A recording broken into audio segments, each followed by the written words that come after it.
In this video, we'll look at the type of interactions molecules can have with one another. These interactions are called intermolecular forces.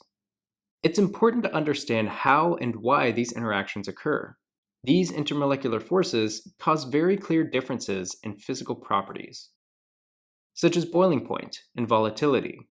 That is the energy needed for molecules to be moved away from one another and undergo a phase change.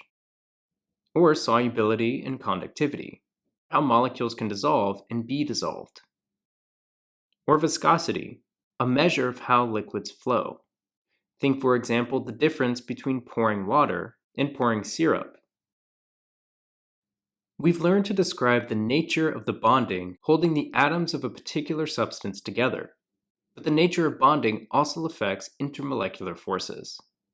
We'll examine the three types of intermolecular forces and their impact on the properties of molecules.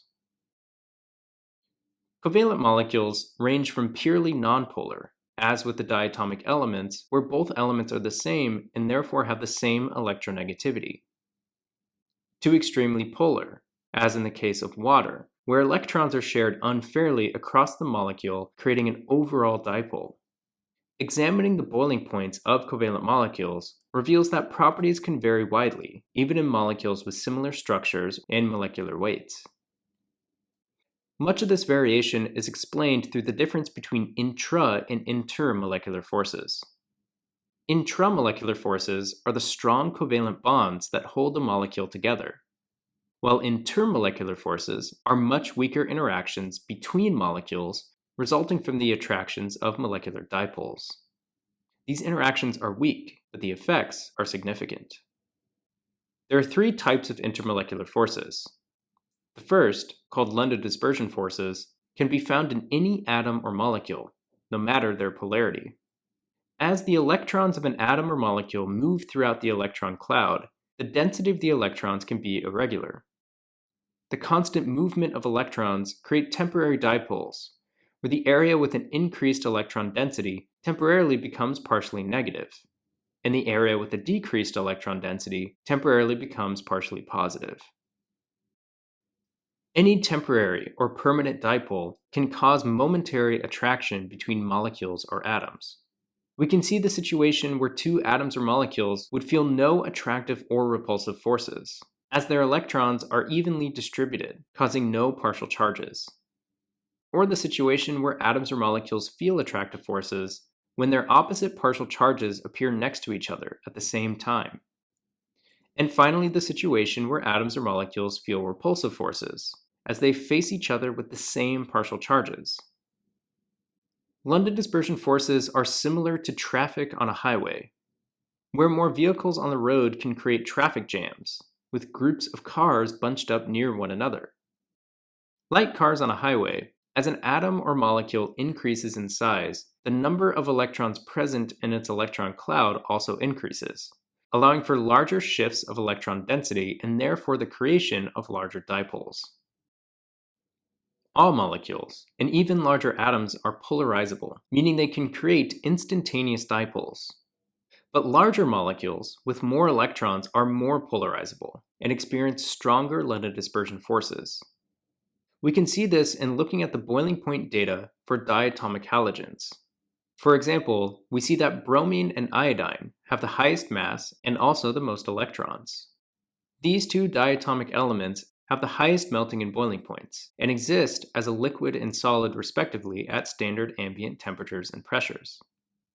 This is in contrast to chlorine and fluorine, which are the smallest of the halogens by mass and have the fewest electrons. These two diatomic elements have much lower melting and boiling points, and are gases at standard ambient temperatures and pressures, as they're capable of experiencing much weaker London dispersion forces. Polar molecules with permanent dipoles will experience more constant and permanent attractive interactions with other molecules of the same substance.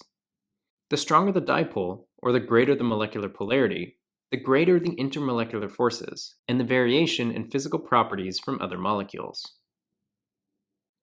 For example, the increasing boiling points from hexane to hexanal are explained by molecular polarity. Hexane is considered nonpolar, which is reflected in its very small dipole moment. Adding the carbonyl group and hexanyl increases the molecule's polarity, giving it a larger dipole moment. As a result, hexanyl experiences the greater intermolecular forces of the two and will have the higher boiling point due to the increased interaction between its molecules. Hydrogen bonds are the last of our three types of intermolecular forces. Hydrogen bonding in this context is not a bond. Rather, it is the interaction resulting from the large dipoles that are formed when hydrogen is directly bonded to nitrogen, oxygen, or fluorine.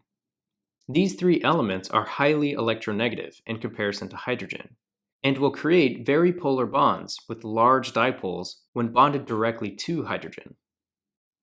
Further, as period 2 elements, nitrogen, oxygen, and fluorine have rather small atomic radii and can more closely approach the hydrogen atom of another molecule. The closeness of this interaction, paired with the strength of the molecular polarity, creates an extreme dipole interaction, and thus generates the strongest of the intermolecular forces. This is the hydrogen bonding interaction. Although commonplace and taken for granted, life depends on the unique capabilities of water. The hydrogen bond in water is a result of the attractive interaction between the partially negative charge on the oxygen atom and the partially positive charge on the hydrogen atom in adjacent water molecules. This is a strong intermolecular force that plays a crucial role in various biological and chemical processes. When comparing water to methane, a molecule with a very similar molecular mass, the hydrogen bonding that occurs in water makes its boiling point much higher than methane's, as its hydrogen bonding interactions require much more energy to overcome and move water molecules away from one another in order to undergo the liquid to gas phase change. Beyond its significantly elevated boiling point, other unique properties of water include its very high surface tension, its role as the universal solvent, and the ability, via capillary action, to move from the soil to the leaves atop a tree, sometimes hundreds of feet above the ground. Water is truly amazing, and it's all due to hydrogen bonding. By comparing more boiling point data, we're able to see the effects of all three types of intermolecular forces. Let's first decipher our graph. Each colored series represents the elements of a particular group bonded with hydrogen. The green series are hydrogen compounds of group 17. The light red series are hydrogen compounds of group 16. The yellow series are group 15, and the blue series are group 14. H2O, HF, and NH3 are molecules in which hydrogen is directly bonded to either oxygen, fluorine, or nitrogen.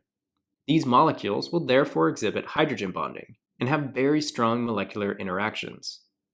As a result, H2O, HF, and NH3 have higher boiling points than any other compound in their respective series.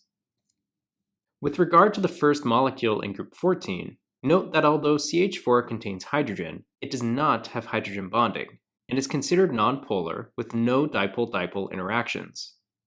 By only experiencing London dispersion forces, CH4 has a very low boiling point. By examining the light red series beyond water, the compounds H2S, H2SE, and H2TE are all bent structures that are indeed polar with dipole-dipole interactions. As we move down group 16, the size of the non-hydrogen atom increases and has more electrons present.